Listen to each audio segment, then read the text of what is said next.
unpacking today's headlines. This is Souls and Liberty in Depth.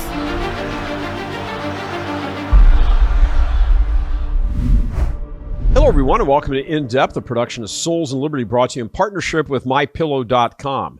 United States President Donald Trump needs to have his Justice Department launch a RICO case against the nation's Catholic bishops immediately. What's going on with them is disgraceful. They are enablers of the deep state. They're actually instructing illegal immigrants how to dodge immigration authorities. Watch this brief video put out by the Archdiocese of Milwaukee, hosted by an attorney, no less. This is where some of your tax dollars are going, producing videos blessed by bishops, telling illegals how to use the system, how to game the system to avoid or delay deportation. Hi, my name's Barb Graham, and I'm an attorney at Catholic Charities of the Archdiocese of Milwaukee in the Refugee and Immigration Services Program. This is a video about knowing your rights if Immigration and Customs Enforcement approaches you. All people living in the United States, including people who are undocumented, have certain rights under the United States Constitution. If immigration officers, or what we sometimes call Immigration and Customs Enforcement or ICE, come to your workplace, they must have a valid search warrant or the consent of your employer to enter non-public areas. If you are undocumented and immigration officers come to your workplace, be aware of the following. First, do not panic and do not run away. If you are frightened and feel like you need to leave, you can calmly walk toward the exit. If you are stopped, you may ask if you are free to leave. If the officer says no, do not try to exit the building. If you are questioned, you may tell them you want to remain silent. 2. You have the right to remain silent. You do not need to speak to the immigration authorities or answer any questions.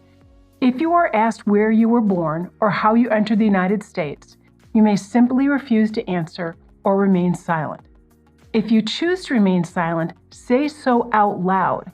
If they ask you to stand in a group according to your immigration status, you do not have to move, or you can move to an area that is not designated for any particular group.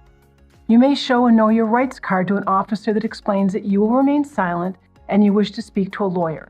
You may refuse to show identity documents and say what country you are from. Do not, though, show any false documents and do not lie. Third, you have the right to speak to a lawyer. If you are detained or taken into custody, you have the right to immediately contact a lawyer. Even if you do not have a lawyer, you may tell immigration officers that you want to speak to one. If you have a lawyer, you have the right to talk to them. If you have signed a form called a G-28, which shows that you have a lawyer, give it to the officer. If you do not have a lawyer, ask for an immigration officer for a list of pro bono lawyers. You also have the right to contact your consulate. The consulate may be able to assist you in locating a lawyer. You can refuse to sign any or all paperwork until you've had the opportunity to speak to a lawyer. If you choose to sign something without speaking to a lawyer, be sure you understand exactly what the document says and what the document means before you sign it. If you want more information about your rights or to learn you might be eligible for immigration benefits or relief, speak to a reputable immigration lawyer. You can go to the American Immigration Lawyers Association to connect with a lawyer in your area. That's disgraceful. Sitting here as a Catholic, I can't believe it. It's revolting. There's a brand new archbishop in Milwaukee who either had no idea how anti-American his Catholic Charities Department in his archdiocese is, or who is of the same mindset and permits business as usual. Imagine your money paying for attorneys to help criminals get around the law, or at the very least, game the system. However, it's not just the Milwaukee Archdiocese, which brings up our whole case here about RICO. Practically every bishop in America is down with this, as they laugh their way to the bank with billions of dollars of your money, pretending it's Christian charity. And the cooperation in this sort of activity raises a serious question. Does this kind of activity qualify for RICO prosecution, Racketeer Influenced and Corrupt Organizations Act? That's when an organization or like-minded organizations, like organized crime, collude and then operate across state lines to commit or cover up criminal acts that violate federal law. Well, for quite a while now, the U.S. Bishops' National Conference have engaged in this kind of activity. And we're not talking about shuffling around predatory priests, although that should certainly qualify as well. The bishops know, or to use legal language, should have known, for example, that hundreds of thousands of young children were and are being targeted for sex trafficking, and their Catholic Charities offices all over the country, nationally, as well as in individual dioceses run by individual bishops, all participated in this. They helped smuggle them in, them once here, spirited them around the country, and helped release evil men into communities with small children in tow, proving yet again how little care the U.S. bishops collectively have for children, ignoring our blessed Lord's terrifying admonition to not harm innocent children.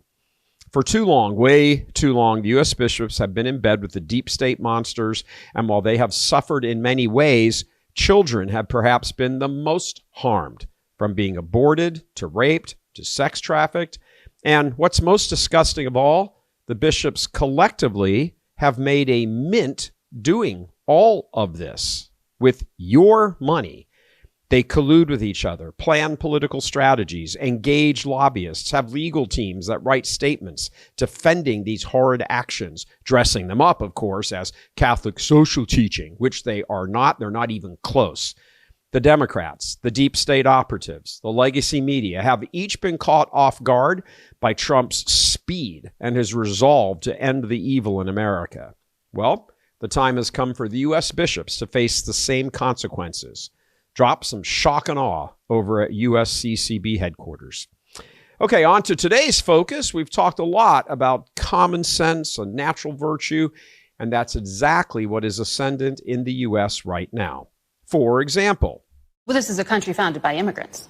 Well, this is a country founded by... This is a unique country. This is a very unique country, and it was founded by some immigrants and some settlers. But just because we were founded by immigrants doesn't mean that 240 years later that we have to have the dumbest immigration policy in the world.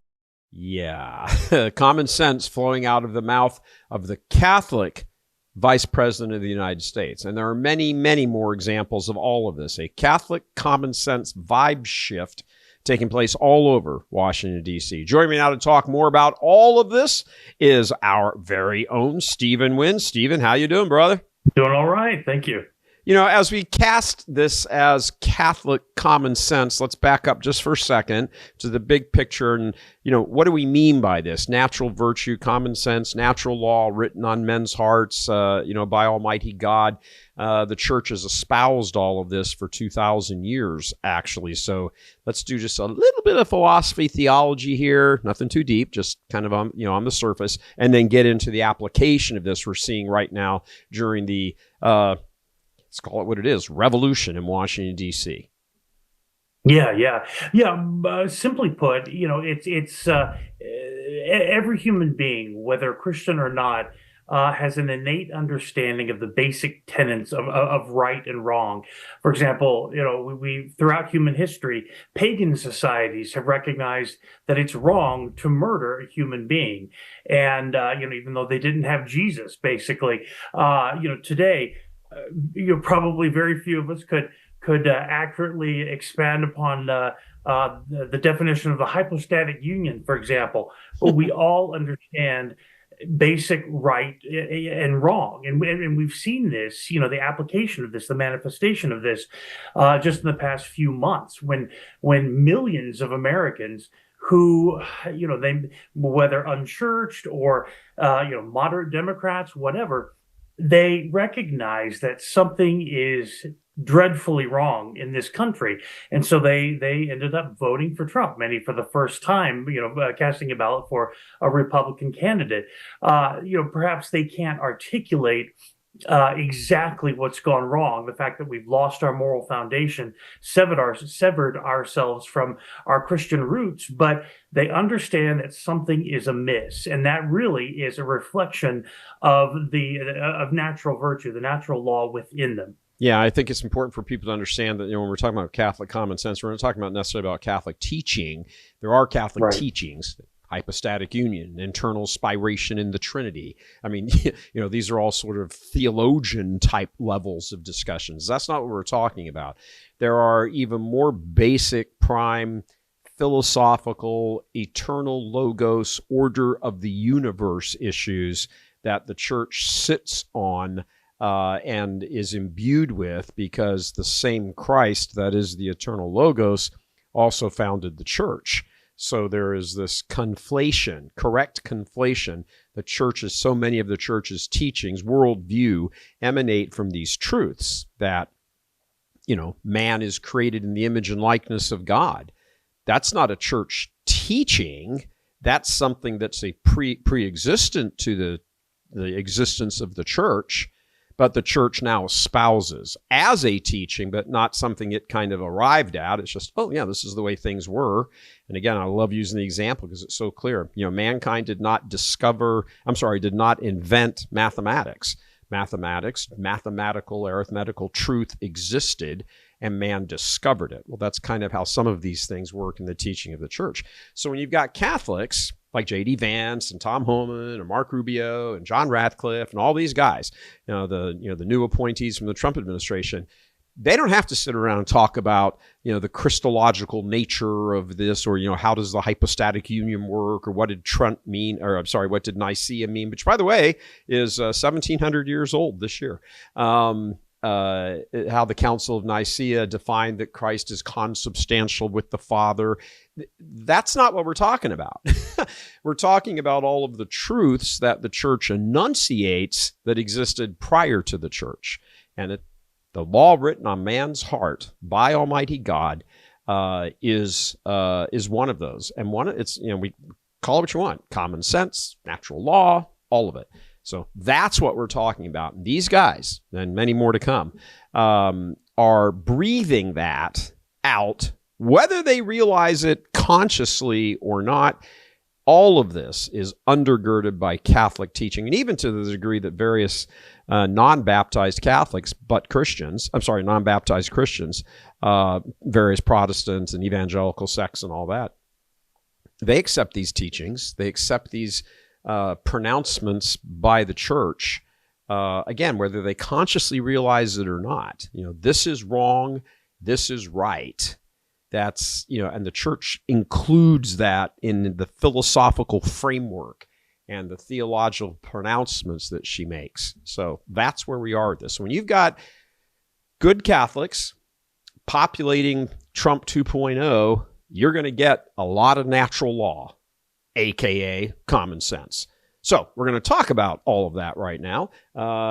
One of your favorite guys is Stephen. When you're talking offline, you're always like, I love Tom Homan. And, he's fantastic. He really is. He's almost like the front man for the Trump comedy show.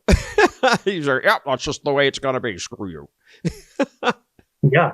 Yeah, exactly. Yeah, he's a perfect example of just the application of common sense. What I think is awesome about natural virtue, natural law, is you don't have to have a doctorate to get it. It's just basic, fundamental. Like, you recognize when something is just and unjust, when something is fair and not fair. And he's a perfect example. He and all of the Trump administration, they were slammed basically by Pope Francis over the deportation program, and he just very simply pointed out the hypocrisy of Pope Francis's pronouncement. Just pointing out the facts that Francis basically needs to stick to theology, and there are certain folks here in the United States, many of the bishops, for example, who are say that they're arguing from a position of theology. We have to be charitable. We have to honor the human dignity of all involved. Well, of course we do. However, it's very plain for anyone who is plain thinking to see that we are not morally bound as a people to admit millions of illegal migrants into this country, to house them, to feed them, when our own people are impoverished, our veterans living on the streets, when many of these migrants are attacking our own citizens, killing them. It's. I mean, here's a good example of this yesterday in Dallas. I'm sorry, over the weekend in Dallas. Hundreds, at least from the video I saw, it's kind of hard to tell, but there were different angles of people's cell phone video, but who were there recording it. But hundreds of anti-Americans, I guess that's the best way you could put it. Probably some, illegals in the crowd as well, jamming up major intersections in Dallas. Mexican flags, Palestinian flags, burning American flags, not letting traffic go through. Get out. You don't like it here. Get out. You don't get to come in here and try to reshape America with the help of a communist-minded party that is also as hateful towards America as you all are. Get out. And that's what's happening right now. Yeah, exactly. I mean, that alone, right? That's a perfect example. That just defies common sense. Okay, so ostensibly, supposedly, they're demonstrating because they want to remain in the country. Well, then why are they flying foreign flags? Why are they not flying American flags? Why are they burning American flags? And if things are so wonderful in their other countries, why are they here? It's just again, it just comes down to common sense. Natural virtue. You look at it and you just say, this doesn't make sense. The common mind makes no sense out of this because it's contradictory. That's what it is. That's why we talk about it as a natural virtue. Natural virtue looks at a situation where there is a clear right and wrong. You can't kidnap children. You can't, trade child porn, whatever. You look at these things. You don't have to do an awful lot of deep analysis on some of these issues. It's just kind of in your face. It's self-explanatory, as the Constitution would say. Declaration of Independence, self-evident. Yeah, duh. Again, you don't need a PhD. You don't need to have gone to seminary. You don't need an STB or some theological degree of some sort. It's just common sense. Natural virtue takes you to this. And Stephen, let's take you want to introduce a little bit here, speaking of natural virtue and common sense and violation and contradictions. Tom Homan talking about the Pope. Yes. He was asked about Pope Francis's denunciation, basically, of the deportation program. He gave a very simple but very astute answer. Let's take a listen. They were lying. They were destroying the country, and they were lying. And they went against the oath that they gave. I want to ask one final question. The Pope this week said that it's a disgrace what we're now doing with this new government, deporting all of these people. We've got, obviously there's going to be a lot of media searching for the sad stories here, trying to turn public opinion against this operation. What's your message to the American people as you guys do this work? Well, let me give a message to the Pope guy. I'm a lifelong Catholic. I was born Catholic. I've been through Catholic doctrine. Look, he only concentrates on fixing the Catholic Church, first of all. He's got big problems there. And in the Vatican, they have a wall around the Vatican. And if you illegally enter the Vatican, the crime is serious. You'll be charged with a serious crime, be jailed. Yeah. So he can protect the Vatican where he lives. He can build a wall where he lives. Where American people are not allowed that? No. Securing the border saves lives. He needs to understand that. When we secure the border, when less people come, less women get raped by the cartel, less children die in the river, less Americans die from fentanyl overdoses. He ought to stick to the Catholic Church and fix that. That's a mess. That's exactly right. And we did the details on the wall that's around the Vatican, and it's even nicer than Trump's wall. For as much as Trump likes his wall, the wall around the Vatican is really, really impressive. Yeah, I mean, I can't put it any better than that.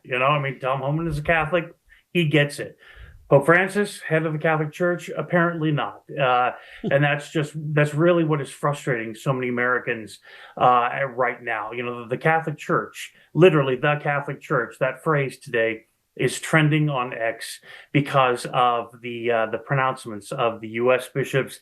And there is very, very little sympathy for their position. I'll tell you, even amongst Catholics, they are just being slammed left and right because, again, everyone gets it. The position that they're taking is insanity. It is anti-American, as as J.D. Vance says, they're not being good partners in enforcing U.S. immigration law, which is not unjust. We are not an anti-immigration nation. I am very much pro-immigration. Yeah, I'm just for the record, I'm the son of an immigrant. I helped my mother, who came over from England, with Irish blood, but was raised in England. I helped her study for her naturalization test. It took her, I seem to remember my junior year, sophomore, junior year in high school, she was sworn in, but I was helping her go through the studying for that test and looking at the paperwork and everything when I was in middle school. So even back then, it took 2-3 years to go through the process. And she was married to a member of the United States Air Force. I'm not opposed to immigration. That's ridiculous. I'm opposed to illegal immigration. Big difference. Same here. Yeah, exactly. About a decade ago, I spent 3 years volunteering as what you might call a refugee settlement specialist, actually with Catholic Charities, ironically enough. And I was assigned to a family from Nepal. They had been living in a refugee camp for years in Asia. And they were a Christian family. They converted from Hinduism, just fiery, wonderful Christians. And they came over. They were admitted legally. And it was really, I look back on that as one of the most rewarding experiences of my life, helping them. They spoke very little English when they came here, helping them learn English, helping them really realize the promise of America, teaching them how to drive, getting driver's licenses, helping them get employment, and just kind of watching them settle in and start working their way up to really realize the American dream. It was awesome. And they are very good Americans today, let me tell you. So, yeah, I love that kind of stuff. But you should get in touch with them and find out what their view on all this illegal immigrant stuff is. Right, exactly. Yeah, it's a very good thing, but it has to be done legally. And again, that's just common sense. We'll touch on it again every single time one of these people. And we've got another interview later on in the show with Homan, Tom Homan. He was out on his Chicago raid over the weekend. He was out on his Chicago raid with Dr. Phil and Dr. Phil's camera crew, as a matter of fact, and talking about, hey, look at, all these Democrats are obstructing us, trying to save these children. Save the children. Whatever it is, 400,000 or 500,000 children who were spirited across with the help of Catholic charities, which again ain't very Catholic. And putting these kids in harm's way, whatever it is, 350,000, 500,000. I mean, apparently the bishops or the people who run their, the lobbyists who run their USCCB there in D.C. just don't give a crap about that. Well, we do. And I think most Americans do. And I think it's a brilliant stroke on the part of Homan and whoever and Vance and all of them to keep talking about the victims of these illegal aliens. The left is going out of its mind trying to make the criminals be the victims. That's their talking point. Gosh, going back to the 70s, and every other possible thing there is. Well, they're not going to get away with it here. Ask Laken Riley's family. Ask the young girl here in Houston and her mother, whose 12-year-old was choked, stabbed, and raped, murdered by an illegal alien. So no, not going to happen. You're not going to get away with painting, not with the advent of social media now becoming the dominant form of media in the country. The narrative ain't going to work anymore. It's just not going to work. One of the guys who gets this, Stephen, on the really big level is Catholic, Marco Rubio. You got some stuff for us here. Yeah, exactly. Yeah, in the lead up to his confirmation, he's now, of course, our Secretary of State. During his confirmation hearing, he laid out basically the vision for foreign policy, U.S. foreign policy under Trump, and it was really fascinating. We've talked a bit about this before. How basically he outlined a massive 180-degree turnaround from basically denouncing globalism, which has been the guiding ethic of our foreign policy, much of our economic policy since the fall of the Berlin Wall, to a reemergence of national sovereignty, being focused on national sovereignty. And again, that's just basic common sense. With the globalist mindset, essentially, America is funding, we're working for other nations' interests before our own. We're subverting the welfare, the health and welfare, and security, frankly, of our people. America last. In favor, America last. Yes, in favor of others. And it's just that, again, that defies common sense. He had some very, very good things to say about that. Let's take a listen. Out of the triumphalism of the end of the long Cold War emerged a bipartisan consensus. And this consensus was that we had reached the end of history, that all of the nations of the world would now become members of the democratic Western-led community, that a foreign policy that served the national interest could now be replaced by one that served the liberal world order, and that all mankind was now destined to abandon national sovereignty and national identity and would instead become one human family and citizens of the world. This wasn't just a fantasy. We now know it was a dangerous delusion. Here in America and in many of the advanced economies across the world, an almost religious commitment to free and unfettered trade at the expense of our national economy shrunk the middle class, left the working class in crisis, collapsed our industrial capacity, and has pushed critical supply chains into the hands of adversaries and of rivals. An irrational zeal for maximum freedom of movement of people has resulted in a historic mass migration crisis here in America, but also around the world. It's one that threatens the stability of societies and of governments. Across the West, governments now censor and even prosecute domestic political opponents. Meanwhile, radical jihadists openly march in the streets and sadly drive vehicles into our people. While America far too often continued to prioritize the global order above our core national interests, other nations continue to act the way countries always have. The post-war global order is not just obsolete, it is now a weapon being used against us. And all this has led to a moment in which we must now confront the single greatest risk of geopolitical instability and of generational global crisis in the lifetime of anyone alive and in this room today. Now, President Trump returns to office with an unmistakable mandate from the voters. They want a strong America engaged in the world, but guided by a clear objective to promote peace abroad and security and prosperity here at home. Ultimately, under President Trump, the top priority of the United States Department of State will be the United States. The direction he has given for the conduct of our foreign policy is clear. Every dollar we spend, every program we fund, every policy we pursue must be justified by the answer to one of three questions. Does it make America safer? Does it make America stronger? Or does it make America more prosperous? Under President Trump, the dollars of hardworking American taxpayers will always be spent wisely, and our power will always be yielded prudently and towards what is best for America and Americans before anything and everything else. Yeah, it's awesome. Yeah, Rubio, spot on, Marco. Yes, 100%.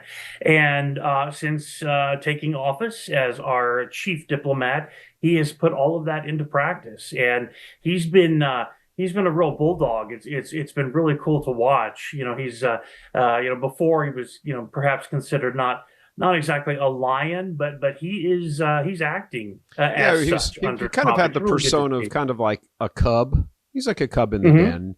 He's kind of soft and cuddly and you pet him and stuff and everything. Whatever he was, I don't know if that was an act or just kind of his natural disposition or whatever, but whatever that was ain't the case now. Right, exactly. And we'll get to the most recent later in the show. We'll touch on the most recent manifestation of that, the Columbia Chronicle, basically that has just occurred. Very interesting stuff. But yeah, it's great. We need strength in our foreign policy, especially today. Things have not been this unsettled, shall we say, for a couple of generations, frankly. The world is more dangerous now because of U.S. weakness under Biden and, frankly, under Obama before him. And as a result, we're we're having to grapple with all of that now. So it's good to see strength back in the State Department. Yeah, it's tremendous. And speaking of the State Department, let's move over to the CIA. Also now headed up by another Catholic, John Ratcliffe, who, I mean, as our good British friend between us, says all the time, he doesn't have any bothers. Ratcliffe does not give a crap about somebody being offended or bothered or anything else. He doesn't care. He just lays it out. And you give us a little intro to his latest interview. Yeah. He recognizes that Americans have lost faith in, practically every institution, but the CIA in particular. It's seen as this murky, frightening, just black hole of oppression, really. And he wants to try to dispel that, to start, making the CIA more transparent as much as they can. Obviously, it's an intelligence agency, the foremost intelligence agency in the world.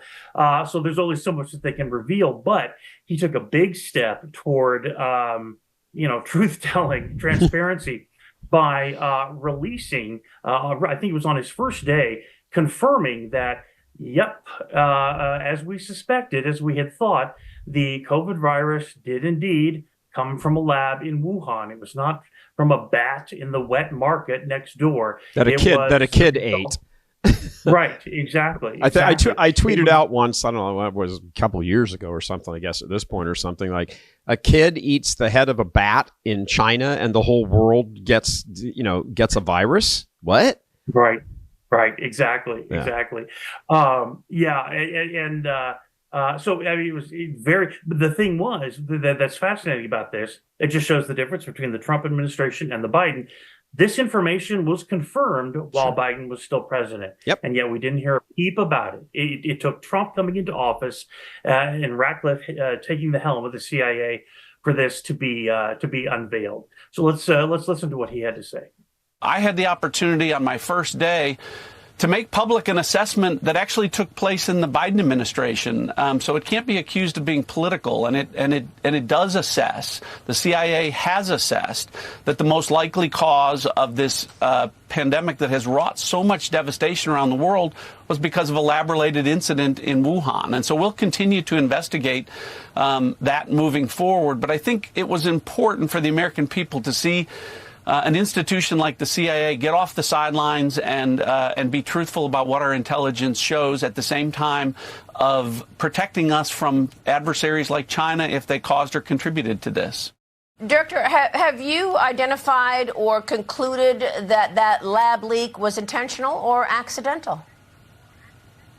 Well, we're going to continue to look at, I've been on the job a couple of days now, and I'm going to look closely at the intelligence that we've gathered. Maria, I think we'll get to the point where every intelligence agency in the United States will agree with the CIA's assessment that the most likely outcome was from a lab in Wuhan. And we'll get more intelligence as time goes by, and we'll be transparent with the American people about what that intelligence says. Yeah, good for him for releasing that. A very interesting question there that was posed to him at the end. Does he think this was deliberate or accidental? He did play the good diplomat by refusing to commit to that yet, saying we've got to investigate. I tell you, hopefully it was an accident, because if it was not, that is let's just say that's a very, very serious breach of every form of international law. Oh, yeah. I mean, look, when you look at all of this stuff that's coming out now in like Trump 2.0, we'll just start with that since it was the most recent. The CIA knew this, way back when. All of the information about Fauci, finding a subverting way around to, move money offshore through a North Carolina outfit to Wuhan to continue this gain of function research. Man needs to be brought up on crimes against humanity. That may still happen. The Biden administration knew about that. They knew about Wuhan. The Biden administration knew that all Joe Biden had to do was just sign a couple of executive orders or reverse his former ones, and thousands of U.S. military could go to the border, start building the wall, doing all this. ICE could start, going into neighborhoods, removing criminals. ICE could go in and find 80,000. I think that was the last number over the weekend, 80,000 or maybe more missing children of those 300,000 or 400,000. Biden's administration could have done all of this. They could have done all of this, and they refused to. And I think the question, if you were trying to be maybe charitable, was to look at the Biden administration and say, well, maybe they just really didn't kind of quite believe they had that kind of authority. And Biden kept saying an act of Congress is needed. No, it's not. You're the freaking president of the United States. At least you were. If in fact you were. You can take that a few different ways, and I mean it a few different ways.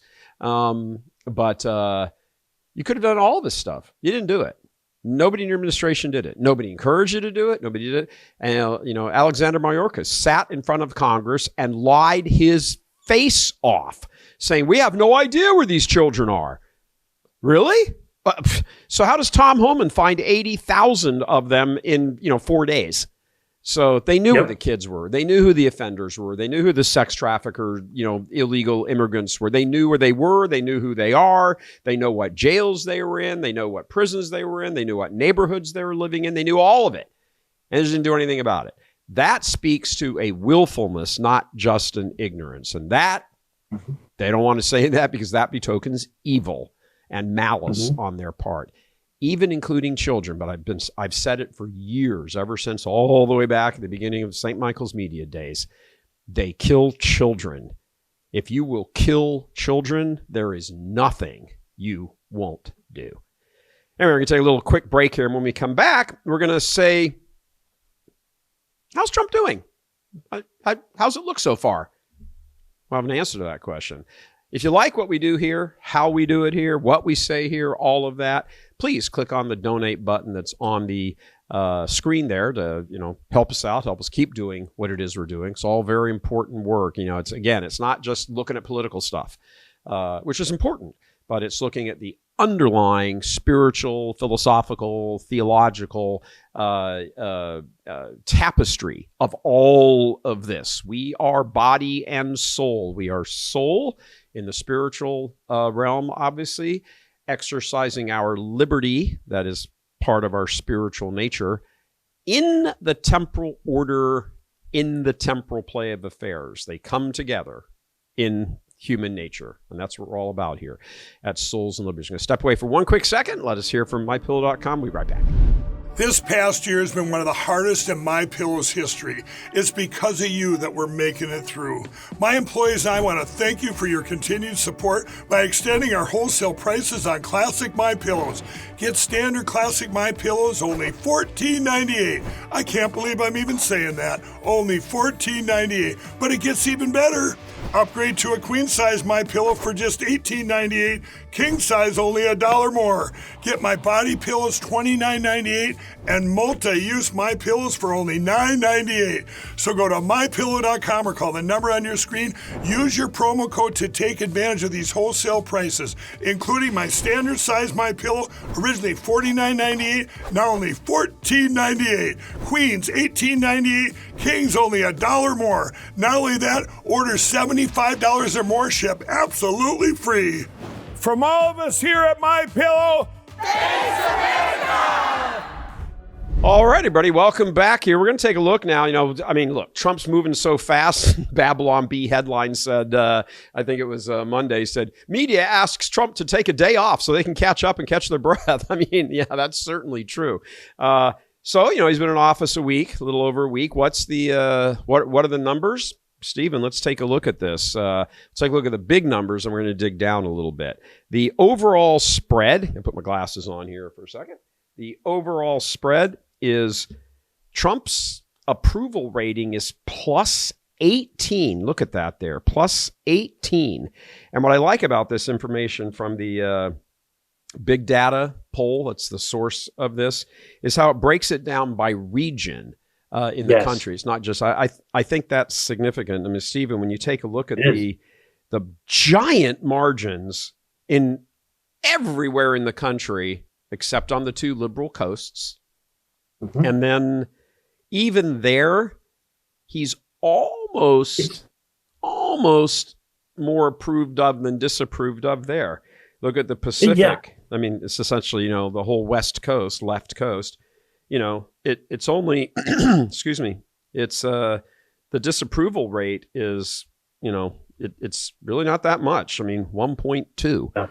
I mean, 1% of the population. That's incredible. Yeah, it is. Yeah, I mean, think about that. I mean, we're talking about, the region represented by Seattle, Portland, San Francisco, Los Angeles, San Diego, and he's only down by 1.2. That is incredible. Yeah. And just to let our viewers know, the folks who conducted this big data poll, they were the most accurate pollster in 2024. So this can be trusted. I just find it fascinating.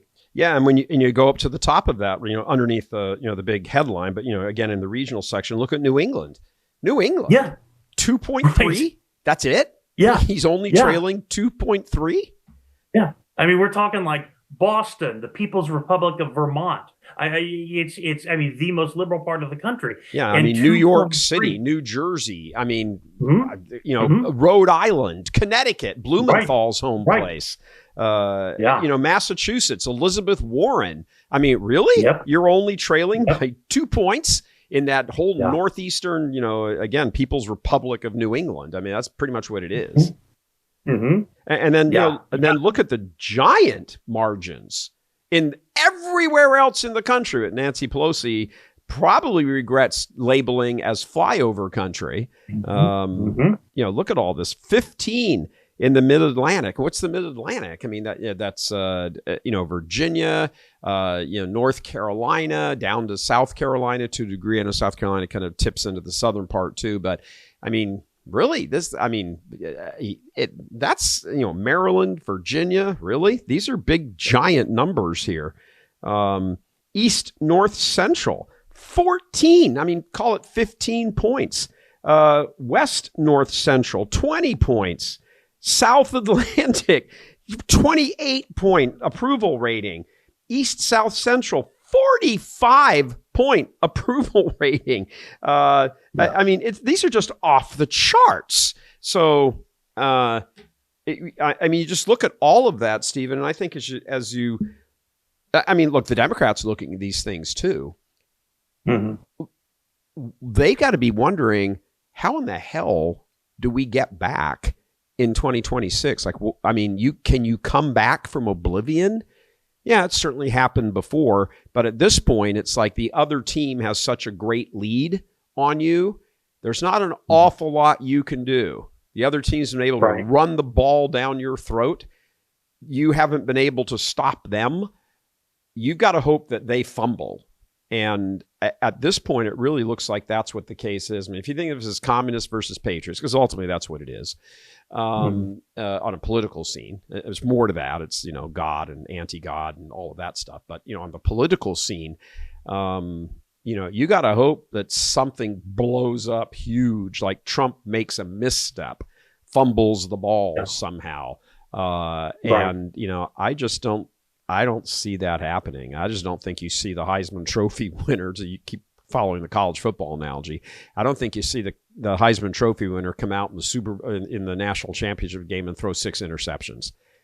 It's happened once with BYU, but way back in the day. But I hope is not a strategy, and right now that's all the Democrats have. Yeah, exactly. And it's just, it was so funny. We saw this.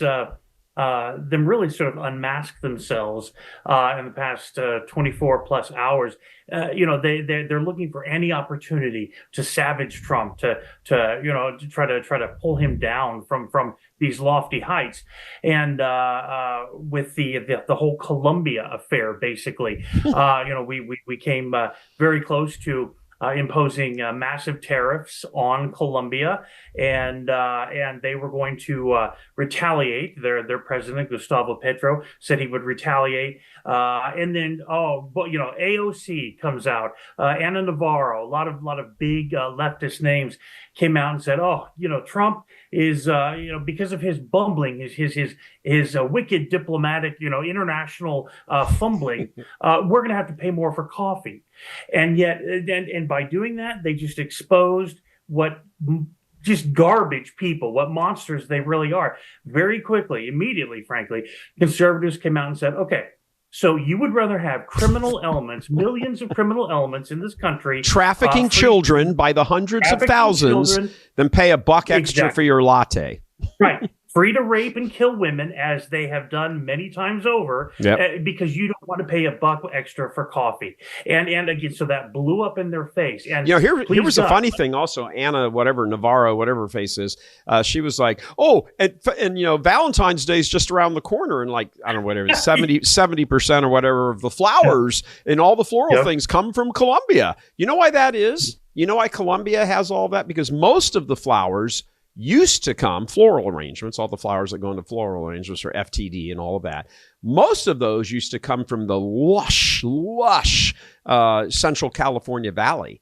That area used to produce something like 85% of all of the flowers that went into floral arrangements and florists all over the country. Just incredible stuff. You know why that ended? Because the Democrats got in control and ended that, so that the Democrats in Congress could create a treaty, a sales, free trade sort of treaty, whatever, with Colombia. They took the business out of California and moved it to Colombia. That's why. That's why it's so. Once again, I mean, a lot of what, again, common sense. Why the hell are we giving Colombia, which is like the cocaine capital of the world, why are we doing business there with something that we're quite capable of doing right here and did do forever? So, this is the kind of crap that, I mean, the Democrats should really shut their pie holes. They really should, because every single time they say something, they unmask themselves further, and they bring up a topic that most Americans would probably never have gone and looked and said, "Hey, why'd all the Valentine's Day flowers, St. Valentine's Day flowers, come from Colombia? Why is that? That's weird." Right. Oh, wait, it's because the Democrats traded away that business to Colombia. Yep, exactly. And that's a perfect example of globalism. What Rubio and Trump, what we want to get away from, basically. A perfect example of putting other nations before our own, before the needs and the health and welfare, basically economic welfare of our own people. And we've been doing that for 35 plus years, and that's what's gotten us to this point, and that is over.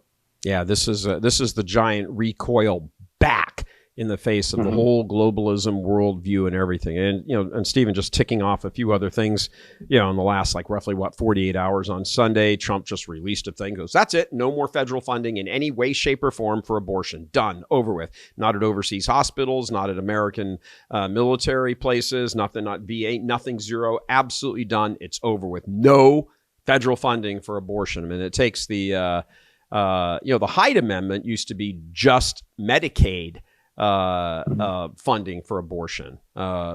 Trump just went nuclear with that and said zero federal funding for abortion. When he was in North Carolina talking with the Helene victims, the hurricane victims, what happened?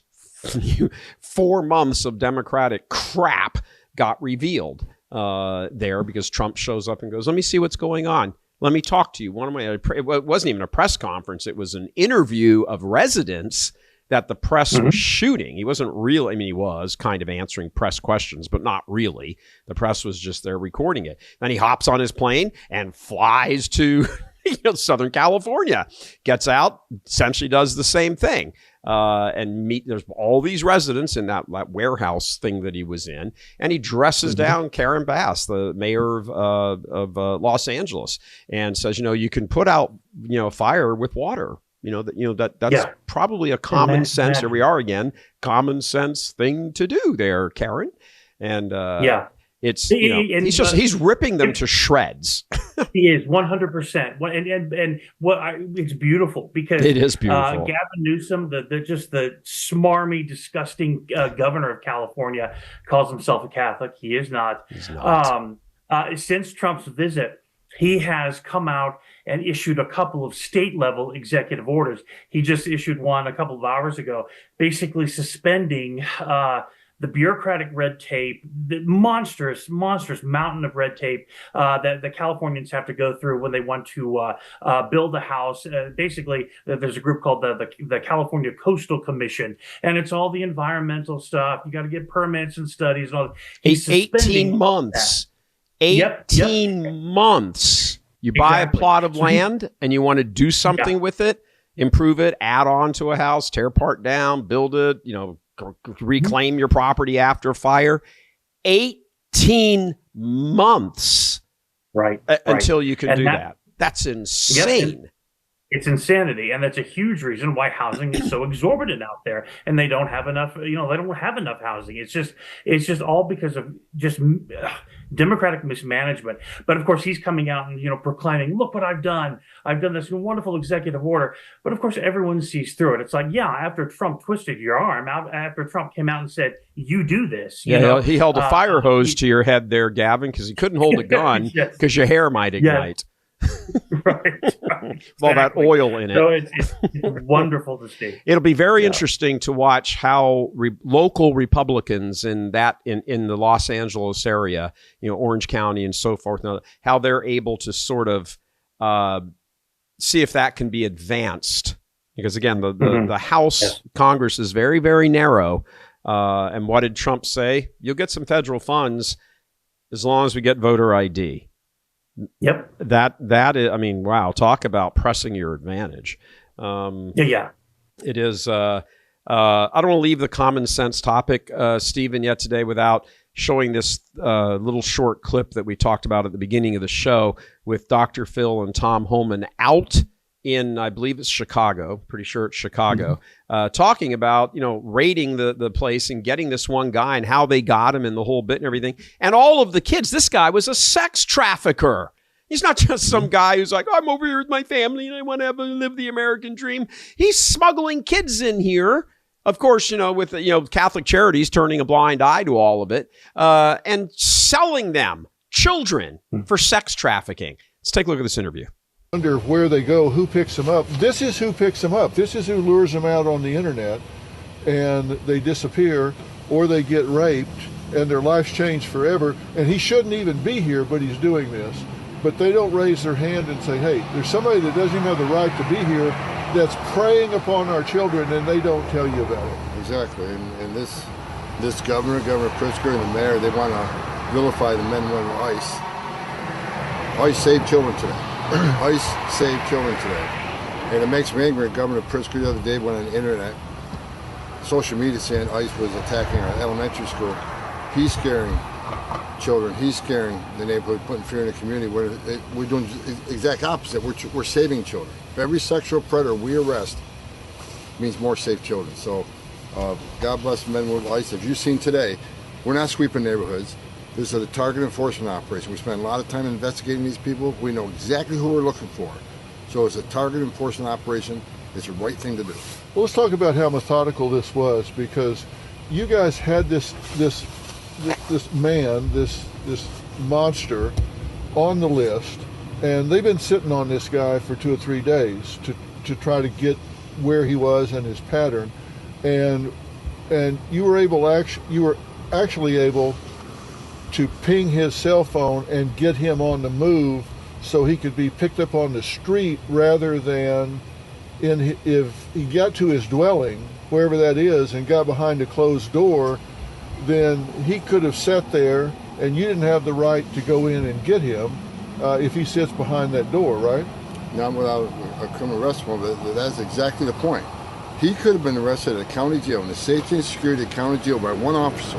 Right. But we spent hundreds of hours to investigate him, try to find out where he is, and we did find him. It takes a whole team for officer safety to arrest him.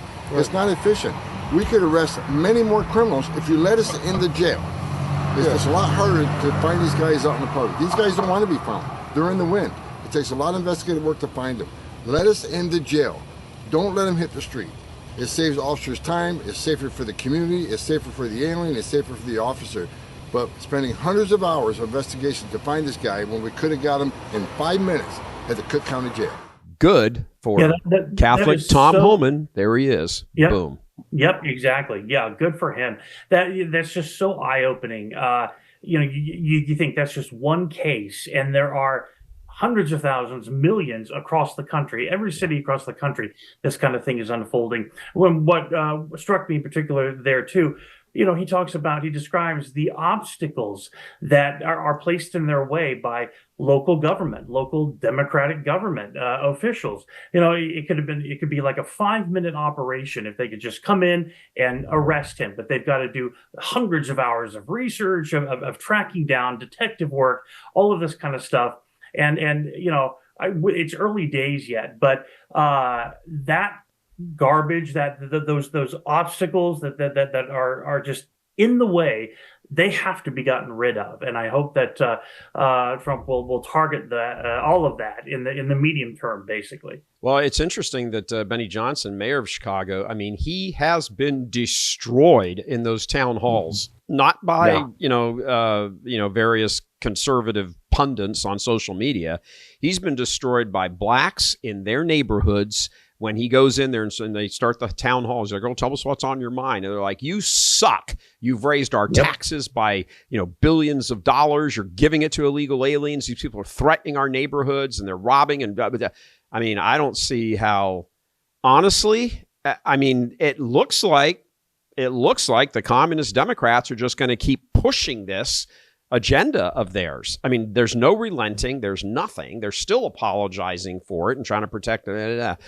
How does this play out in the 2026 midterms? I mean, they could be driven from power, absolutely driven from power. It would be the first time in a very long time that the sitting president of the United States has gained 15, 20, 30 seats in the midterm election. And that would absolutely secure them. The Democrats are hoping, so the political winds are blowing in our favor, for reclaiming the Senate. I'm sorry, I don't think that's right. I don't think that's true.